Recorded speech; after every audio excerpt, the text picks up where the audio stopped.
जे प्राप्त झाले म्हणजे निघून जाणारच आहे, उत्पन्न झाले म्हणजे वेळ होणारच आहे, हे सत्य संसारच. पण ते आपण स्वीकारतो काय? आपल्याला संयोग पाहिजे, संयोग संबंध पाहिजे, पण वियोग संबंध नको.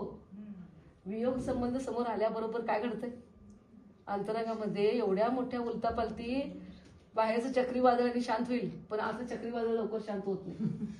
होतंय काय शांत? कोण शांत करणार? आपणच करलं पाहिजे ना.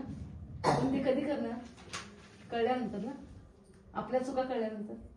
आपल्या चुका जो पण कळते तो पण चक्रीवादळ शांत होते नाही होत.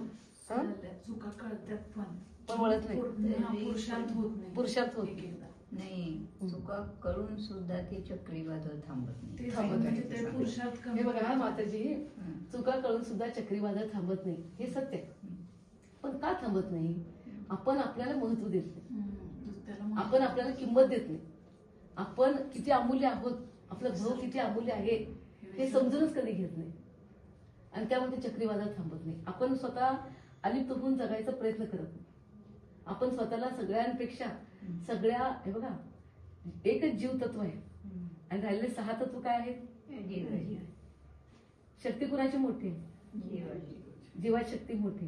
पण त्या जीवाची शक्ती मोठी असताना पण ते राहिलेल्या 6 तत्व आहेत किंवा 6 द्रव्य, आणि राहिलेले 6 द्रव्य, 6 द्रव्यापैकी एक द्रव्य जीव द्रव्य आहे आणि 7 तत्वापैकी एक तत्व जीव तत्व आहे.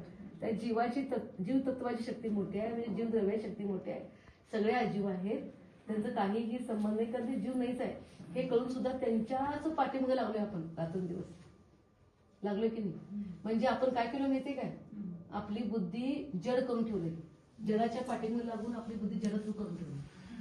म्हणजे अंतरंगातलं चक्रीवादळ जर थांबायचं असेल माताजी, तर स्वतःच्या आत्मस्वरूपाचं चिंतन करायला पाहिजे, अस्तिक गुणाचं चिंतन करायला पाहिजे. त्याशिवाय प्रश्न गुण पण येत नाही. होय, मी जीव आहे. अस्तिक म्हणजे मी जीव आहे, मी ज्ञातादृष्ट जीव आहे, आनंद दर्शन, आनंद ज्ञान, आनंद सुख स्वरूपी आहे मी. बरोबर?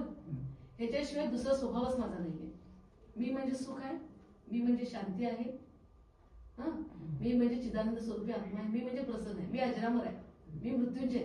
ह्याशिवाय माझा स्वभाव दुसरा नाही, माझं स्वरूप पण दुसरं नाही. हे आपण जाणतो काय? स्वीकारतो काय आपण? मग जो पण हे जाणत नाही, जाणून पण सध्या निवडत नाही, स्वीकारत नाही, तोपर्यंत संकल्प कमी होतात, दुःख कमी होतात. हे जाणणं आवश्यक.